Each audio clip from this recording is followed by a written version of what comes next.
Hello everybody, this is Daigon and welcome to the very first episode of my travel series. Now what will I be doing here is I'll be telling about the trip I did about a year ago where I traveled around Southeast Asia. So the countries that I went to were Thailand, Cambodia, Laos, Vietnam, India, Nepal, and Australia. So I will be going through each and every one of them in chronological order, how I did them. So I'll be telling you my story, and hopefully you'll be able to learn something from it yourself. Maybe you have some kind of desire to go on a long trip. Maybe this will encourage you to do that, and I hope it does, because for me personally, it was the best experience I ever had, and I would advise anybody and everybody to do the same. So I will also be playing a video game every time I do one of the countries. I'll just be playing the video game on the background, and pictures will be coming in along the way just to illustrate what I'm talking about. So the game I've picked for this, for this first episode is Fez. It's an indie game that came out a couple of years ago on Steam. I find it to be a very, enjoyable experience. It's no brain, fun, pretty walking around game. It's nothing really special. It's just fun, and the different dimensions of the game, how you can like turn the world around, is really fun.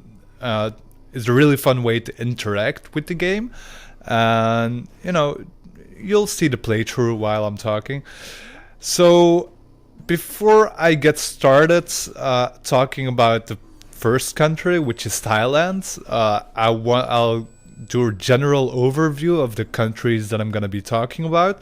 So, as I said, I'll be starting off with Thailand, Bangkok.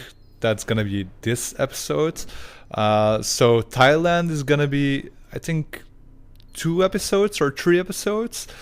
Then after that, I'm gonna jump over to Laos, where I was for about 2 weeks, I think, during my trip.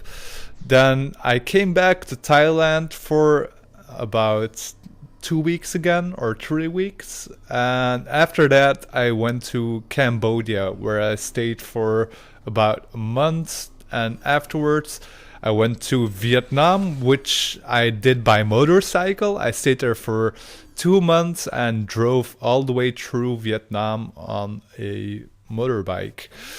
So that was probably the best experience of my trip, the Vietnam part with the motorbike, but I'll come back to that later.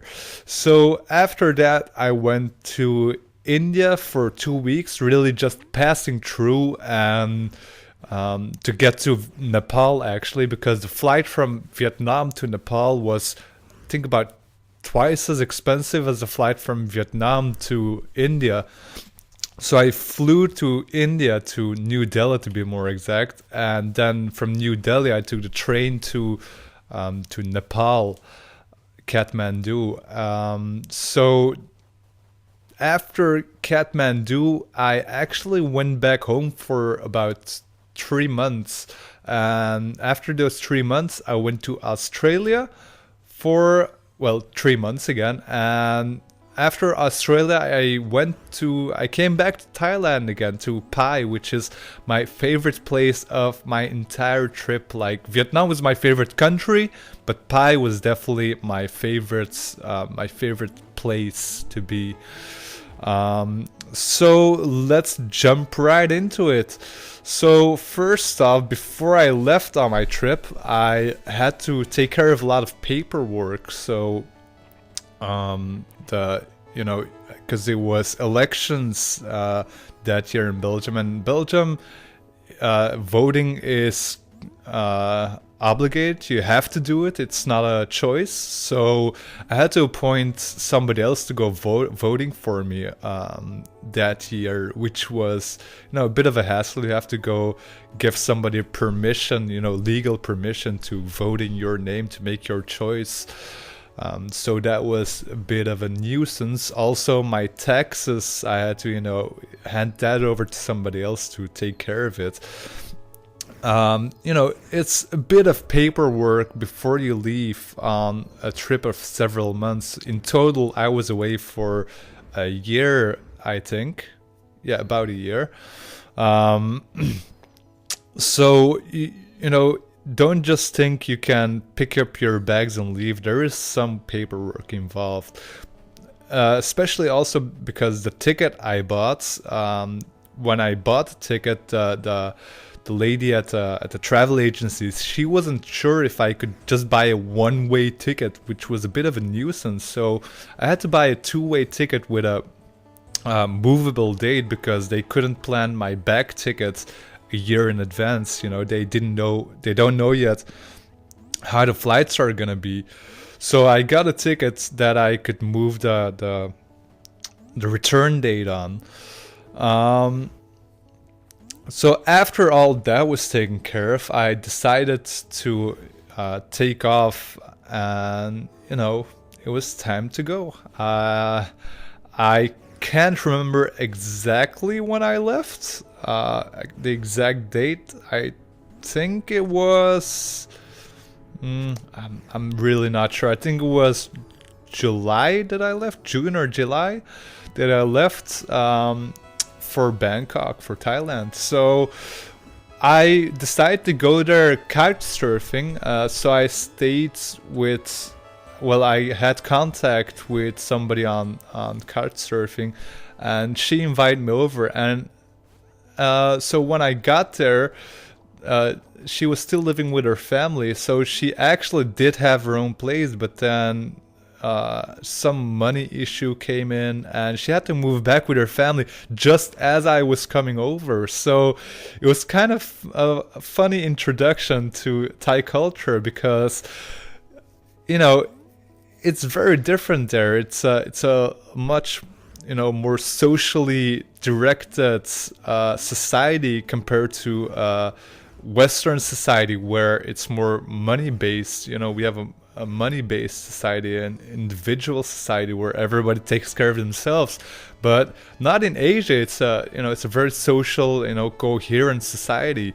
And so she just moved back, and I, kind of moved in with her and her family when I came over there. But they were so friendly, such nice people. So it was her. I forgot her name actually. I'm terrible with names. You'll notice in all these stories that more often than not I just can't remember somebody's name. So anyway, I was staying with her mom, and her younger sister, and they were just very friendly. They were very inviting, and they always took very good care of me because this was my first long trip, and when I first arrived there, especially in Bangkok, getting out of that plane the first time, and coming from Belgium, which is a pretty, a very quiet country compared to most others, when you arrive in Bangkok, a huge city like that, it was a bit shocking. I didn't realize at the moment, but I was a bit worried when I first arrived there. I was, keeping strong and trying to relax a bit, but it was also very weird because it's such a different culture. So they were a very nice family, and she took me to see a lot of sights.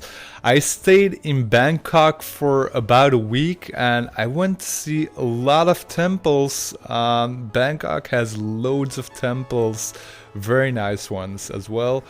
But the problem is I stayed there for about a week, and a week is too long to stay in Bangkok. Bangkok is very dirty. The cars that drive around there aren't like environmentally friendly cars renting, and there's loads of them. And Oh, sorry about that. And there's loads of them, so there's a lot of pollution, and you feel quite dirty after walking around a day in Bangkok. And that's not like some kind of dirty from all because there's bad things going on or anything, because it's nothing like that, but just because of the busyness of the city. And when you come home after a day of walking around in Bangkok, you can just you can scrape the smog off of you. Also because it's so moist and warm in Bangkok, when you get home after a day and you just run your finger across your arm and it's just dirty just from the smog, it just sticks to your skin. It is a dirty city. And also staying there for a week in the busyness, and just also the people who are living there are very, Western driven, you could say. I don't know exactly how to explain it. The people who are playing on to the tourists, they're, you could say, I guess, a bit corrupted. So people are gonna try and scam you left and right, it would seem.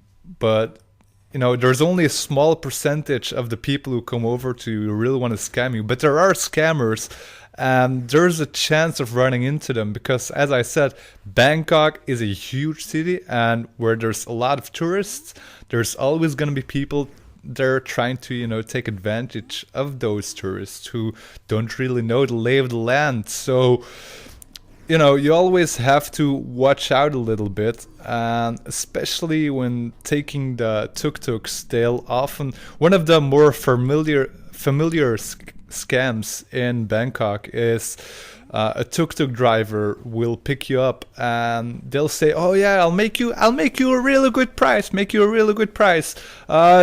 much, and I'll take you to all temples, and that's how they come over to you. They say that they're gonna make you a good price and take you all around the city for a very nice price, but then they start driving and they're like, "Oh, sorry, this temple closed," and you as a tourist, you don't know much better than what they're telling you. So, and then they're like, "Okay, the tour is over, now we have to go," and but then they're like, "Oh, we have to make one more stop," and you're like, "Okay, one more stop," and they take you to, they always say, a friend of theirs place, and you go to this shop, and of course the idea is that you buy something in this shop, and then the tuk-tuk driver gets a percentage of what you buy in that shop.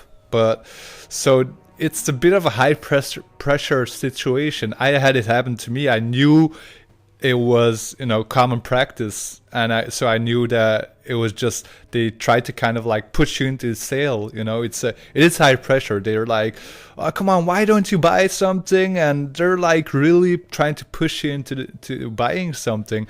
But you always have the choice. They're not gonna get aggressive or anything. You just say, "No, sorry, I don't want to buy," and they'll keep pushing, but you just walk away and everything's fine. They'll just they'll just be like, next tourist will go better, I guess.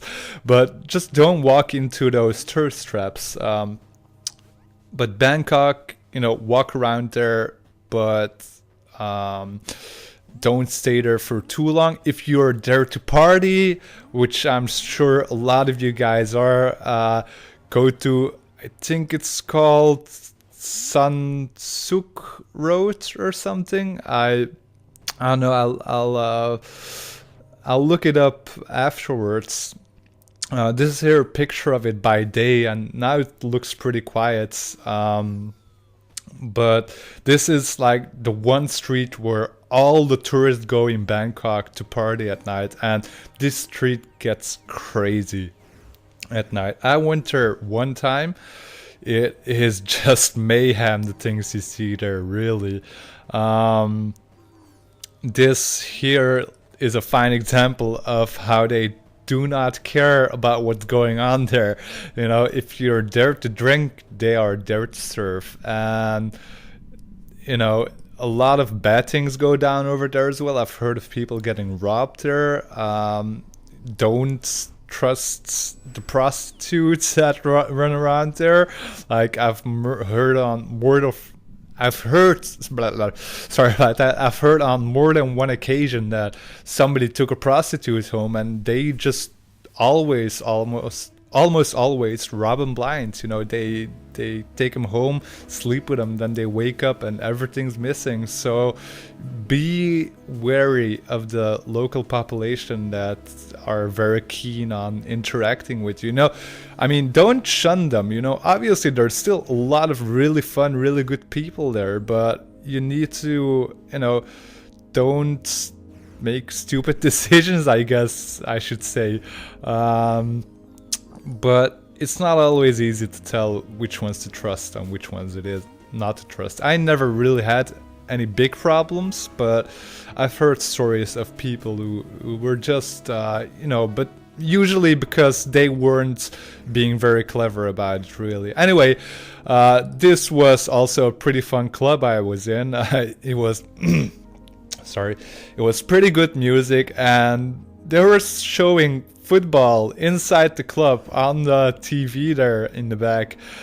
Now, football, European football, not the American football kind, you know, European football on TV there. It was a lot of fun. It was fun for one night, but, you know, once you think a bit more about it, you can really, you know, once you start to think about it, it is also pushing Thailand more in that monetary individualist system that the Western world is also in, and the fact that they are socially more connected than people from the West is also the thing that makes it most appealing. So, you know, it's a trade-off that they're making money for, you know, social contacts, I feel, kind of. But apart from that, there is still a lot of beautiful traditions and wonderful people to meet. So I'm gonna call it here, actually. Now, for the next episode, I will be talking about Chiang Mai, which is about, I wouldn't know actually exactly. I think about 600 kilometers north of Bangkok. So I'll be talking about Chiang Mai, but also the night train from Bangkok to Chiang Mai, which is an experience by itself, really. So I'll be talking about Chiang Mai, and maybe I'll also get into Pai next week. Next episode, which, as I mentioned, is my favorite place of the entire trip that I did over a year time. That was my favorite spot, so I'll be going in depth about that. So I hope you enjoyed. If you did, please make sure to leave a like and subscribe. Thank you very much. Bye now.